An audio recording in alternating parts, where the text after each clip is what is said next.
고위공직자범죄수사처 김진욱 처장과 여운국 차장이 지난해 11월 후임 공수처장 인선을 두고 문자 메시지를 주고받은 것과 관련해 국민권익위원회가 오늘 부패 행위에 해당할 뿐만 아니라 청탁금지법 등 위반에 해당할 소지가 있는 행위라고 지적하고 나섰습니다. 또한 권익위는 이와 관련한 신고를 접수해 조사에 착수했으나 공수처가 차조사에 부당하게 불응하고 있다고도 말했습니다. 해당 논란의 핵심이 무엇이고 향후 사법 처리 전망을 해보겠고요. 또한 차기 공수처장 후임 인선이 공전을 겪고 있어 공수처 수장 공백이 불가피할 전망이라는 소식도 함께 발빠르게 전달해드립니다.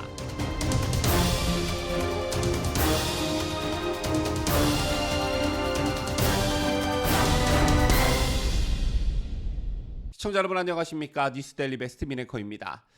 여러분 기억하실지 모르겠는데 지난해 10월 굉장히 논란의 소지가 있는 일이 국회에서 발생했습니다. 김진욱 공수처장이 국회 예산결산특별위원회 회의장에서 여운국 공수처 차장과 후임 공수처장 추천을 상의하는 것으로 보이는 문자 메시지가 언론사 카메라에 포착된 것인데요.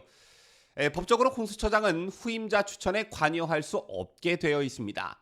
공수처장은 여야 각 2명, 법무부 장관, 법원행정처장 그리고 대한변협 회장 총 7명으로 구성된 후보추천위원회에서 추천하게 되어 있고 5명이 동의해야 최종 후보로 선정이 됩니다. 자, 그런데 이날 공개된 메시지를 보면 김 처장은 여 차장으로부터 강경구, 호재훈은 저랑 친한데 수락 가능성이 제로입니다. 강영수 원장님도 수락할 것 같지 않습니다. 라는 내용의 문자를 받았습니다.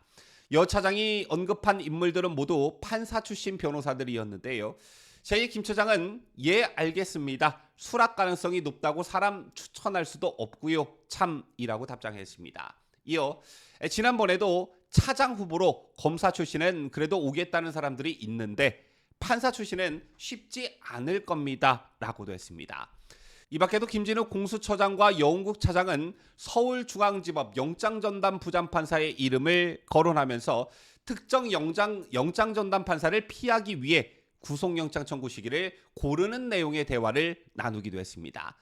당시 공수처는 전현희 전 국민권익위원장 표적감사 의혹과 관련해 국정감사 일정 등을 이유로 소환에 응하지 않은 유병호 감사원 사무총장에 대한 체포 또는 구속영장 청구를 검토 중이었습니다.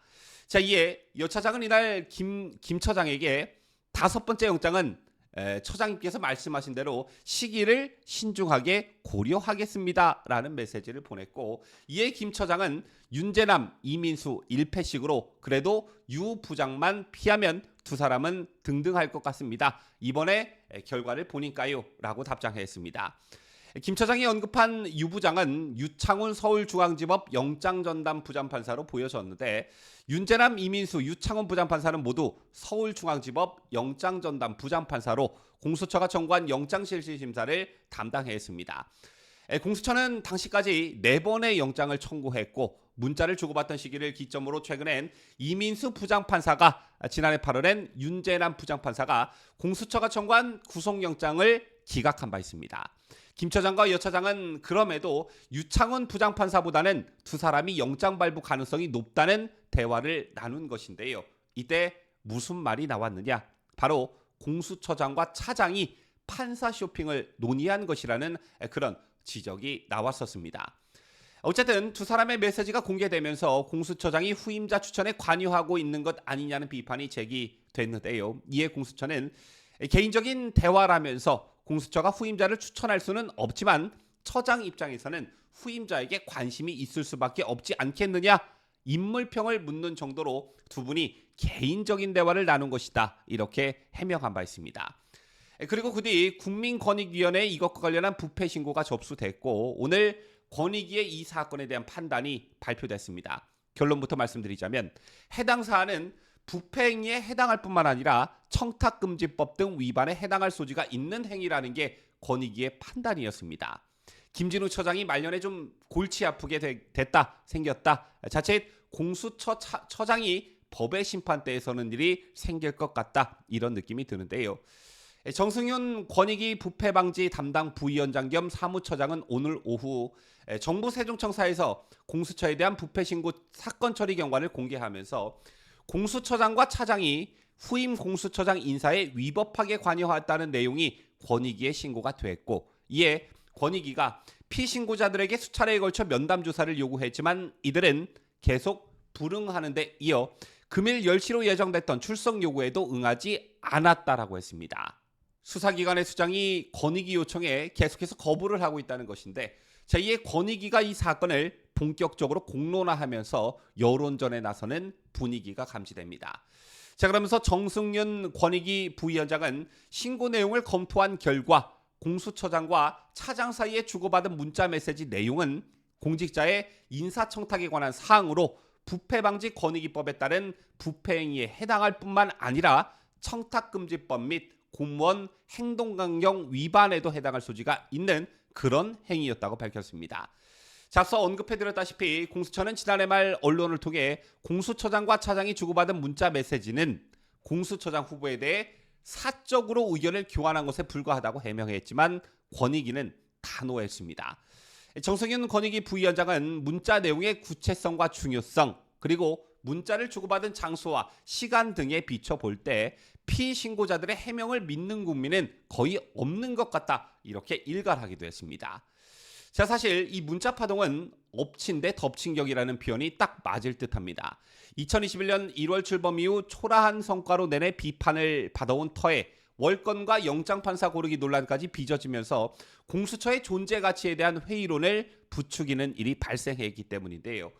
공수처가 후임 공수처장 추천 권한이 없다라고 아까 말씀을 드렸는데, 후임자 물색이나 이것과 관련해 거론을 하는 것 자체가 부적절한 행위였던 것입니다.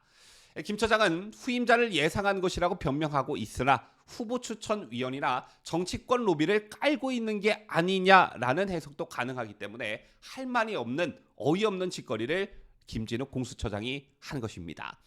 자, 그리고 또 한 가지, 구속영장 청구 시기를 신중히 고려하면서 서울중앙지법 영장전담 부장판사 3인을 거론한 것도 그야말로 한심하기 그지없는 행태입니다. 당시 공수처는 감사원 3급 간부의 뇌물수수 혐의 구속영장이 기각되는 등 김 처장 재임 기간 중 4차례나 영장 청구가 모두 좌절됐습니다. 감사원 간부 기각 사유를 보면요, 직접 증거가 충분히 확보됐다고 보기 어렵다라던가 뇌물 액수 산정도 다툼의 여지가 있다 등의 수사 부실을 지적하고 있었습니다. 그런데 공수처 수뇌부는 자신들의 수사 능력 부족을 반성하고 대책을 마련하기는커녕 판사 성향을 따지면서 영장 판사 쇼핑을 했던 것입니다. 그야말로 무능의 대명사가 공수처가 아닌가 생각하는데요.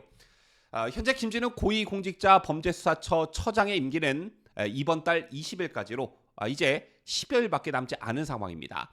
그동안 공수처장 후보추천위원회는 5차례 회의를 열었지만 최종 후보 2명을 확정짓지 못했습니다. 김태규 국민권익위원회 부위원장 후보가 유력하다는 말이 나오고는 있지만 여야가 의견 차이를 보이고 있는 상황입니다. 따라서 절차를 고려했을 때 오는 10일로 예정된 6차 회의에서 후보가 추려지더라도 수장 공백은 불가피할 것으로 보여지는데, 김 처장 퇴임 후 여운국 차장이 처장 직무를 대행할 수는 있겠지만 여 차장도 오는 28일 임기가 끝납니다. 이럴 때 쓰는 말이 또 갈수록 태산이다라는 말이 아닐까 생각하는데요. 아무리 생각해도 공수처는 태어나지 말았어야 할 게 태어났다는 귀태가 아닌가 저는 생각합니다. 지금까지 저는 자유대한민국을 소화하는 뉴스데일리 베스트 민앵커였습니다.